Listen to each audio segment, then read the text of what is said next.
خبر مفرح للشعب السوري، لبلدنا الحبيب سوريا. عم ترفع العقوبات عن بلدنا سوريا. خبر عم يكون كالصاعقة على رؤوس بعض الفتنجية. وعن جد دموعي ما عم تنشف، بس ما عاد اقدر اقولها، دموعي ما عم تنشف يا ربي. هاي العالم هلأ بتكون مجلوطة من هذا الخبر، مجلوطة تايهة مشقوقة من هذا الخبر. وأنا كحمصي راح اعترف انه حلاوة الجبن امريكية، لا أنا حمصية ولا أنا حموية على هذا الخبر. خبر هلأ مثل ما عم تشوفوه بالفيديو من قلب المملكة العربية السعودية. تحية كتير كبيرة لولي العهد السعودي الأمير محمد بن سلمان على هاي الوقفة العظيمة، وقفة أخ كبير. وتحية للمملكة العربية السعودية قيادة وشعبا. نحن واحد ونحن أخوة، ونحن بحاجة وقوف كل العرب وكل العالم معنا بهاي الفترة حتى نقدر نرجع نعمر سوريا. ونحن بحاجة وقفة كل سوري حر وشريف. كلياتنا أخوة ولازم نحب بعض، ولازم نحط إيدينا بإيدين بعض حتى نقدر نرجع نعمر سوريا.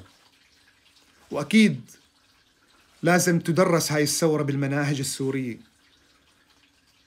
وما رح أحكي بطائفية، لكن نحن اللي دفعنا الثمن، ونحن اللي تهجرنا، ونحن اللي تدمرت بيوتنا، ونحن اللي متنا على طريق الهجرة، ونحن اللي ماتت شبابنا بالغربة، ومرضنا بالغربة بعيدين عن أهالينا وعن بيوتنا وعن حاراتنا ومدننا. ونحن يلي رح نرجع نعمرها لسوريا بوجود كل السوريين وبمحبة كل السوريين مع بعض، ونحط إيدينا بإيدين بعض حتى نعمر سوريا ونعملها أهم من سنغافورة، ونخليها بلد من أهم البلدان بالعالم.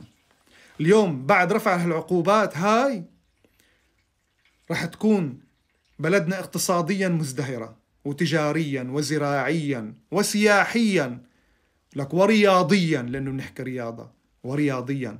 ورح نشتغل على فك الحظر الملاعب السورية حتى نقدر نرجع نشوف منتخبنا عم يلعب بقلب سوريا وبين جماهيره، حتى نقدر نرجع نشجع منتخبنا من بلدنا، ونشوف منتخبنا عم ينافس عربيا وقاريا وعالميا وقادرين، وعنا الخامات وعنا المواهب. اليوم ما عاد في سرعة،